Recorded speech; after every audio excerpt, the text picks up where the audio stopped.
saya terpapar COVID.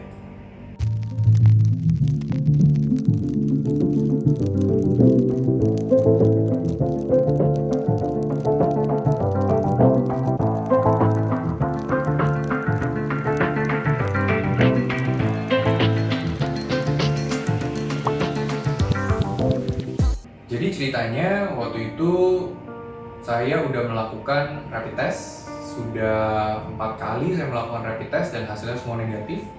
Kalau milenial ingat, saya juga ada video satu lagi yang memang menceritakan pengalaman waktu itu PCR swab seperti apa. Waktu itu saya melakukan itu di tanggal 17 September 2020. Lalu terakhir kali saya melakukan PCR swab lagi yang kedua di tanggal 20 Oktober 2020. Ya puji Tuhan hasilnya pun juga negatif. Tidak ada masalah. Kebetulan juga kamu juga PCR swab ya? Yes. PCR swab juga hasilnya negatif juga. Dan kebetulan Max juga di rumah juga sehat, lincah seperti biasa, aman. So in conclusion kita semua sehat. COVID free sampai sekarang, puji Tuhan.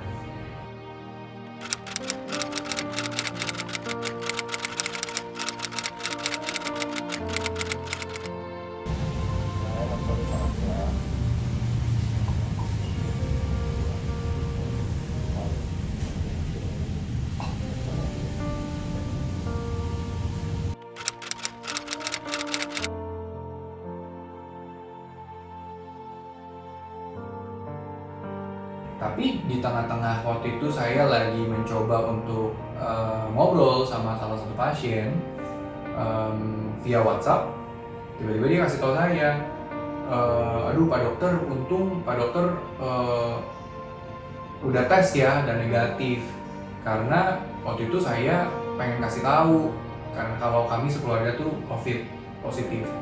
Kita udah ngecek mungkin sampai ke 4 rumah sakit mungkin per minggu atau per 2 minggu, ternyata hasilnya masih positif terus.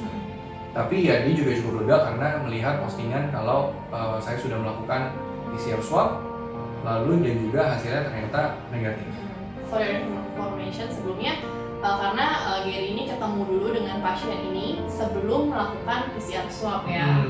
Tapi itu juga nggak tahu ceritanya dia kalau dia positif atau enggak. Jadi ceritanya Gary nggak tahu kalau pasiennya ini positif, ketemu untuk melakukan vaksinasi, kunjungan ke rumahnya, kemudian beberapa hari berikutnya Gary melakukan PCR swab dan tenggat hasilnya negatif, walaupun bisa dibilang terpapar dengan pasien positif ini gitu. Tapi bukan berarti karena dia positif jadinya saya PCR swab, bukan gitu ya? Iya, enggak, karena kita nggak tahu kan. Karena kita nggak tahu. Kita nggak tahu kalau misalnya pasien ini positif kan. Betul. Jadi intinya kan seperti biasanya ke rumah-rumah, lalu memang pengen aja gitu PCR swab, lalu akhirnya setelah dinyatakan negatif, begitu saya kontak dia baru cerita. Nah tapi jauh sebelum cerita yang ini, ada juga memang waktu itu saya ke rumah pasien juga. Memang waktu itu kondisinya kebetulan salah satunya lagi nggak sehat. Nah tapi yang lainnya oke-oke aja gitu, bahkan anak-anaknya sehat. Jadi pada waktu itu saya nggak ketemu dengan salah satu anggota keluarganya di sana, jadi hanya ditemenin sama mamanya dan anaknya aja. Nah tapi setelah itu waktu itu ada kesempatan untuk saya kembali lagi ke sana, akhirnya bercerita kalau ternyata mereka bertiga itu positif. Nah jadi setelah mereka positif, saya jadi kaget lagi yang kedua gitu. Wah gila, berarti bener-bener banyak ya orang yang OTG yang kita sama sekali mungkin nggak bisa bedakan mereka COVID atau enggak. Nah jadi kesimpulannya adalah yang mau diceritakan, yang mau ditekankan adalah kita di era pandemi seperti ini, kita harus selalu berpikir semua orang itu COVID. Bukan untuk menakut-nakuti, tapi untuk membuat kita jadi bisa lebih antisipasi. Jadi pakai masker, menjaga jarak, lalu mencuci tangan, itu adalah 3 hal yang tidak boleh sampai lupa. Kalau tangan udah sampai kering pakai alkohol, kasih pelembab. Itu udah harus seperti itu. Ataupun kalau yang paling mudah adalah cuci tangan di air mengalir. Pentingnya menggunakan masker, menjaga jarak, dan juga mencuci tangan itu sudah terbukti sampai saat ini. Jadi even dari PSBB kemarin Maret sampai saat ini puji Tuhan kita semua aman. Iya. Dan tidak boleh sampai sama sekali kita meremehkan. Karena COVID is real, COVID itu masih ada dan jumlahnya semakin naik terus. Walaupun mungkin dengar dari berita, oh udah mulai turun nih, oh mall udah mulai buka nih, oh udah mulai boleh makan nih di restoran atau segala macam. Tolong hati-hati, karena mungkin ketidaknyamanan kita untuk menahan diri itu bisa menjadi sesuatu untuk orang lain.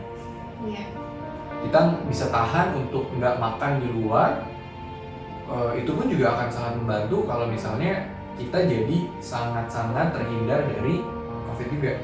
Supaya kalau ada orang yang mungkin kita terpaksa harus berinteraksi dengan dia di kondisi seperti ini, atau mau nggak mau misalnya ada ke rumah orang tua atau ke rumah keluarga yang memang rutin kita lakukan, itu seenggaknya kita tidak menjadi carrier. Yes, ya.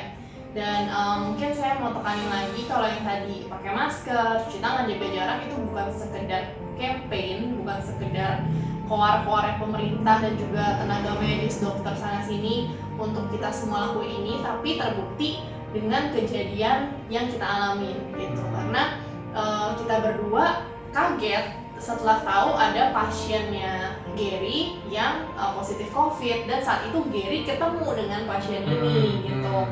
Nah, untungnya dan selalu kita lakukan adalah memang menggunakan APD kan setiap kali ketemu pasien, menggunakan masker, face shield, cuci tangan segala macam, sehingga walaupun ketemu dengan pasien yang COVID pun thank God kita berduanya juga udah melakukan tes, kita berdua negatif COVID sampai hari ini gitu. Dan mungkin dulu ya awal-awal kita melihat COVID sebagai suatu aib. Cuman sekarang makin kesini semakin banyak teman-teman kita, semakin banyak circle kita yang kita kenal kena COVID gitu. Tapi semakin kesini sih aku ngerasanya kalau kita juga apa ya, kalau dulu mungkin kita aduh aib tuh dia gitu, jauhin deh dia gitu, jangan deket-deket dulu deh gitu. Tapi sekarang kayaknya semakin malah makin banyak orang yang kita kenal yang kena, kita pengen support mereka lebih nggak sih? Jadi lebih kayak mereka butuh PCR swab, mereka butuh serologi atau butuh ini itu, kita jadi pengen ngebantu lebih dan kayak pengen oke, gue bisa lakuin apa sih buat lo supaya supaya lo bisa lepas nih dari COVID ini gitu. Jadi mungkin makin kesini kita makin solid juga sih kalau kita kayak ayolah kita bisa lewatin ini sama-sama. Yes, pasti. Kayak gitu. Jadi buat pesan dari kita tetap ya jangan bosan-bosan dengerin si masker, cuci tangan, jaga jarak itu jangan bosan, karena udah terbukti di kita dan kita ngalamin sendiri gitu loh. Jadi semoga pengalaman kita ini bisa kita ceritain dan juga kalian semua tuh bisa implementasi ini tuh karena ada buktinya, bukan cuma karena campaign aja kayak gitu ya. Jadi jangan bosan untuk terus jaga kesehatan kita. Kita semua pasti ini bisa cepat berlalu deh gitu ya. Amin. Aduh udah nggak sabar nih semua, vaksinnya cepetan dong. Ntar kamu vaksinin ini ya. Oke. Jadi kalau millennials ada cerita mungkin seputar teman-teman atau mungkin circle yang mungkin ada yang pernah kena COVID dan gimana struggle-nya, mungkin bisa share di komen di bawah. Ya, kuatin satu sama lain yes, juga. Because sharing is caring, dan semakin tinggi kasusnya semakin harus kita semakin solid. Iya. Sama-sama mendukung sama-sama lain. Yes.